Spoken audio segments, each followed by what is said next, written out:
Derecho, audioclase.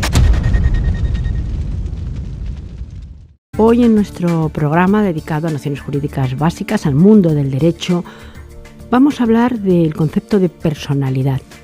Tuvimos un anterior programa en el que hablamos de persona. Nos acompañaba también, como es habitual, el catedrático de Derecho Romano de la UNED, el profesor Federico Fernández de Buján. Bienvenido. Encantado de estar en Radio UNED, que es nuestra radio. Yo creo que quizá deberíamos empezar por donde acabamos en el anterior programa. Hablábamos de persona, hoy vamos a hablar de personalidad. ¿Qué diferencia hay entre persona y personalidad?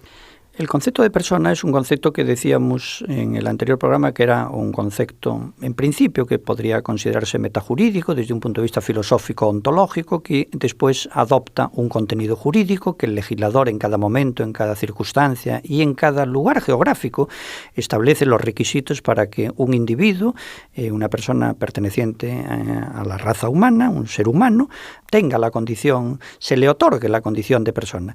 Toda persona, por el hecho de serlo, tiene personalidad, pero primero hay que reunir los requisitos para ser persona, pero la personalidad deriva, es una consecuencia de la condición de persona. La persona, por ser persona, tiene personalidad, y la personalidad se traduce en capacidad. Capacidad de diversas clases, entiendo. Capacidad jurídica es de lo que quizá vamos a tratar en este programa hoy. Exactamente. Dentro de la voz y de la expresión y del concepto de capacidad, vamos a distinguir entre capacidad jurídica y capacidad de obrar. Es decir, la capacidad deriva de la personalidad y la personalidad deriva de la condición de persona. Es un como proceso consecutivo en donde de un concepto se pasa al otro. Entonces, ¿qué es capacidad jurídica? Capacidad jurídica es aptitud con C o con P. Ahora lo diré. Aptitud para ser titular de derechos y de obligaciones. Aptitud como capacidad es con P. En cambio, la aptitud con C, porque como suena lo mismo, son palabras fonéticamente muy similares, aunque gráficamente no. Hay que meter la P, hay que meter la C y hay que saber muy bien para no equivocarse, no tener una falta de ortografía. La aptitud con C es disposición, algo que hace referencia más al ánimo. La capacidad hace referencia más a la potencia en el sentido de yo soy capaz de. Pues eso es aptitud. O sea, una persona puede tener una aptitud para subir a una montaña, pero no puede tener condiciones físicas para subir a esa montaña. Entonces, la aptitud es, me gustaría alcanzar la cumbre. En cambio, la aptitud con P es, tengo capacidad para alcanzar esa cumbre que me propongo. Son dos cosas totalmente diversas, ¿no? Y es verdad que también hay personas que tienen capacidad para hacer cosas, pero como no tienen buena disposición de poner el esfuerzo necesario para hacerlas, no las hacen. O sea, que para hacer las cosas hay que tener aptitud, que es capacidad de hacerlas, y disponibilidad, que es poner todo el esfuerzo, sacrificio necesario y la disciplina, que hoy está tan poco de moda, pero que sin ella no se hace absolutamente nada.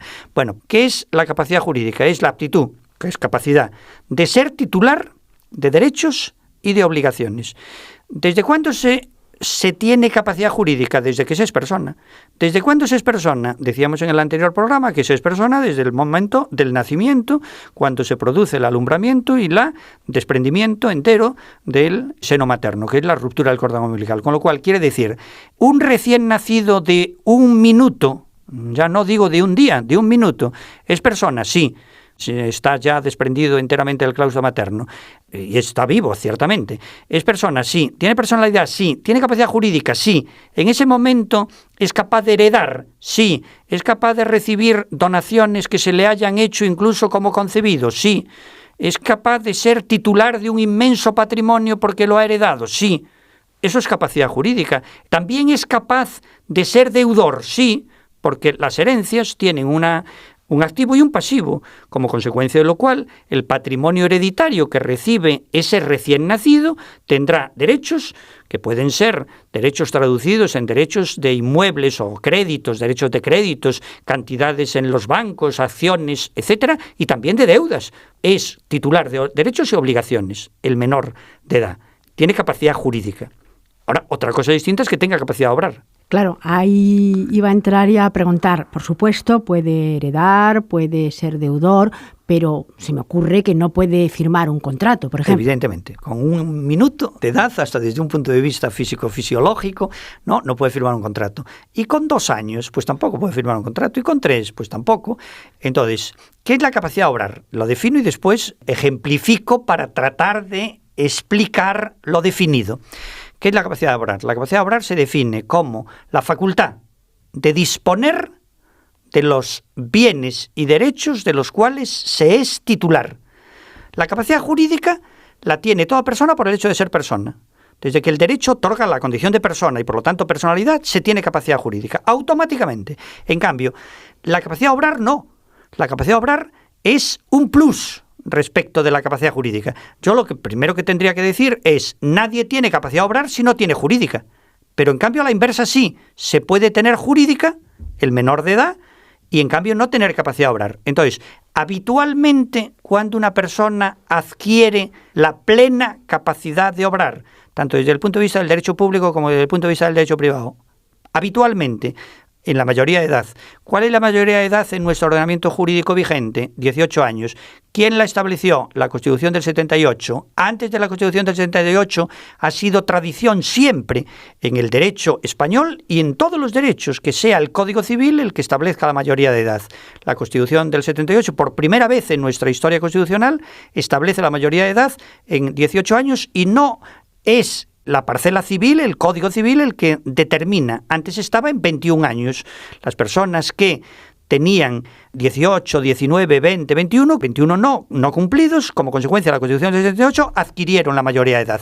Si eres mayor de edad, tienes capacidad de obrar. Por lo tanto, todos los derechos de los que eras titular, pero que alguien administraba por ti, en el caso de hijos, los administradores del patrimonio del hijo naturales, después hay muchas excepciones que creo que es imposible entrar en ellas, son sus padres, evidentemente. En el caso de que no tuvieran padres, pues tienen un tutor, que el tutor es el que cuida el patrimonio del menor, lo cual significa, el menor es dueño de un piso, sí, puede alquilarlo, no, puede hipotecarlo, no, puede venderlo, no.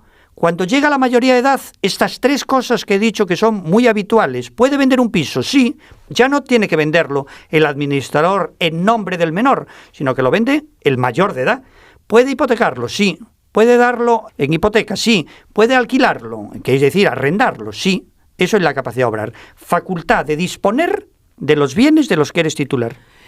¿Esto sería la diferencia entre persona física, persona jurídica?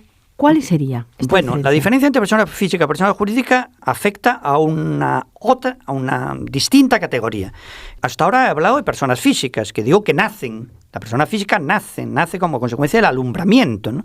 Y se hace persona desde el momento del nacimiento. La persona jurídica es una creación propiamente del derecho. La persona física, yo digo, la condición de persona encuentra sus raíces ontológicas, filosóficas fuera del derecho. Se es persona en la medida en que se pertenece a la condición humana, se pertenece a la raza humana, es un ser humano que después el derecho le otorga personalidad de acuerdo con los requisitos establecidos en cada momento. En cambio, la persona jurídica es un concepto puramente creado por el derecho. En Roma, que ciertamente las grandes creaciones romanas siguen vigentes hoy, las grandes creaciones, no se llegó al concepto de persona jurídica. Hubo aproximaciones al concepto de persona jurídica, pero no se llegó. El concepto de persona jurídica es uno de los conceptos más tardíos en la historia de la ciencia del derecho. Se puede decir que hasta muy avanzado en la historia de la ciencia jurídica no se alcanza el concepto que tenemos hoy. Entonces, el concepto que tenemos hoy de persona jurídica es un ente al cual, ahora diré, ente es un término un tanto técnico que lo tomamos de la filosofía, un ente al cual se le otorga personalidad. ¿Y cuándo se le otorga personalidad? Cuando cumple con los requisitos que establece la legislación vigente en cada momento y en cada país para otorgar a ese ente personalidad. Entonces, dentro del concepto de persona jurídica, que es un ente, pues hay 2 categorías básicas y que entendemos muy bien porque oímos mucho más esas expresiones que la voz persona jurídica, que son la categoría de asociaciones y la categoría de fundaciones. Asociaciones es una reunión de personas que tiende a conseguir un fin social común y válido para todos ellos. Dentro de las asociaciones, aquellas que tienen ánimo de lucro se llaman sociedades y que ya pertenecen al ámbito mercantil. Sociedad anónima, sociedad de responsabilidad limitada, etcétera. Pero es un tipo de asociación. Lo que ocurre es que se habla de sociedades y pertenecen al ámbito mercantil porque el fin es el ánimo de lucro, es decir, ganancias, obtener ganancia, lucro, provecho, ventaja económica. Mientras que hay otro tipo de asociaciones, la de defensa de las focas, evidentemente, como la de defensa de los Ancares, que es una preciosa sierra, parque natural entre Galicia y Castilla y León, entre la provincia de Lugo y la provincia de Pontevedra, dice, pues Asociación de Amigos de los Ancares. Bueno, pues vamos a cuidar un patrimonio tan maravilloso, natural, que tenemos, ¿no? Entonces hay asociaciones, siempre es reunión de personas que tienden a la consecución de un fin válido, lícito, porque también la mafia es una asociación de personas, pero con fines ilícitos. También es una asociación de personas, pero es una asociación ilícita. No sería reconocida afortunadamente por el derecho. Son siempre asociación de personas para conseguir que un fin válido y común a todos ellos, ilícito, que esté dentro del ordenamiento. Entonces, si tienen ánimo de lucro, se llaman sociedades. Y en la otra categoría son las fundaciones. Esto sería una primera categoría. Tenemos una segunda categoría. Una segunda categoría, que son las fundaciones.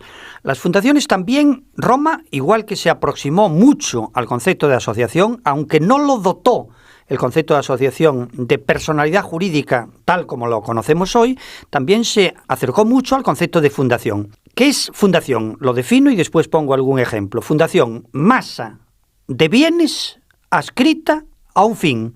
¿Qué diferencia hay? Para que se vea muy claro, la asociación era una reunión de personas, agrupación de personas que persiguen un fin. Y la fundación es una masa de bienes. Es decir, cambiamos el objeto, por así decir, en la asociación se constituye a través de un acuerdo entre los asociados o entre los socios que persiguen un fin. En cambio, la fundación normalmente la constituye una persona física, incluso también jurídica, porque decimos fundación de cualquier banco. Un banco constituye una fundación, o la Fundación Mars, cualquier fundación que persiga un fin. ¿Qué significa? Que la persona que la ha fundado, ya sea física, ya sea jurídica, designa y además adscribe una masa de bienes para la consecución de ese fin. Para la consecución de ese fin, masa de bienes adscrita a un fin. ¿Por qué tenemos la idea, y aquí haría un pequeño paréntesis, de que las fundaciones tienen un ánimo más altruista? Por ejemplo, un banco hace una fundación y estos bienes pues están destinados al arte o al cuidado de los menores o a una enfermedad determinada.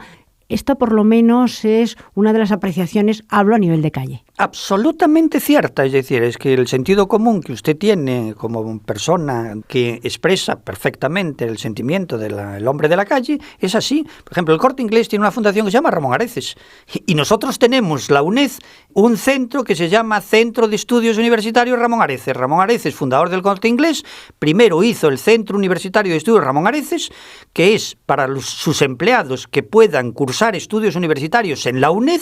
Ha sido un pionero. En su momento era impensable vincular universidad y empresa, y después hizo la Fundación Ramón Areces, que está destinada a conseguir distintos fines culturales, científicos, de investigación, etcétera. Tiene una sede en donde se hacen múltiples actividades. Muchas sociedades mercantiles, dije la del Corte Inglés con la Fundación Ramón Areces, pero podríamos decir casi todos los bancos importantes tienen su propia fundación. Y casi todas estas fundaciones, que son masas de bienes, tienen un tratamiento fiscal especial. Y por eso hay una gran cultura, por ejemplo, en los Estados Unidos, de hacer fundaciones. Los grandes multimillonarios tienen el buen criterio, por regla general, de no dejar a sus hijos toda su fortuna, por lo cual significa que quieren que no se lo encuentren todo hecho y que tengan que ellos trabajar por lo menos algo, aunque evidentemente en condiciones mejores salen que el resto de los mortales, pero que tengan que trabajar para ganarse la vida. Entonces suele haber una gran cultura de fundaciones, y esa gran cultura de fundaciones significa: yo voy a dejar o determinar, consignar, adscribir una parte muy importante de mi patrimonio a un fin que para mí es muy importante que se consiga, pues la curación de la leucemia o fines tan nobles como de caridad, de atención a personas menesterosas, de cuidado de la naturaleza o de protección de la propia ciudad en la que tú has nacido. Ha sido muy frecuente también, pues un gran intelectual, pues promover la ciencia en la parcela en la que ha estudiado.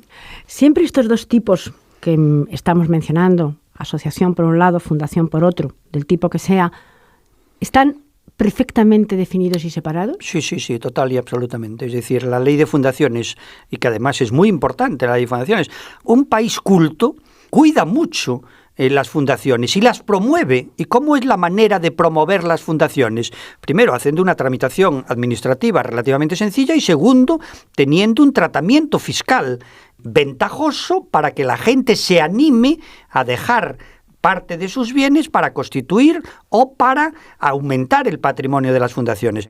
Una cosa es la legislación civil de las asociaciones sin ánimo de lucro y otra cosa es la legislación mercantil de las asociaciones con ánimo de lucro. Decía que Roma también se acercó mucho al concepto de fundaciones porque las primeras que se recuerdan, de las que tenemos memoria, son de tiempo de Adriano. Adriano es un emperador romano de origen hispano.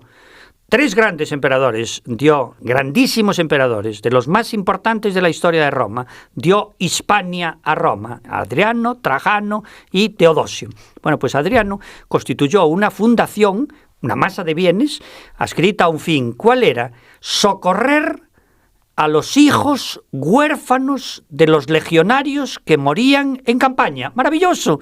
Cuidaba de los hijos de los que habían dado su vida por Roma. Ese es el origen de las fundaciones en el mundo romano. Ya prácticamente no nos queda tiempo, pero sí me gustaría en este último minuto, poco hemos hablado de personalidad física y jurídica, de asociaciones y fundaciones. ¿Cuál podría ser este resumen que, profesor Fernández Buján, le hago hacer en breve tiempo? El resumen es que la persona es un concepto tomado desde fuera del derecho, asumido por el derecho, dotado de contenido jurídico, que deriva de él la personalidad y de la personalidad deriva la capacidad, y la capacidad tiene 2 variantes, la capacidad jurídica, aptitud para ser titular de derechos, y la de obrar.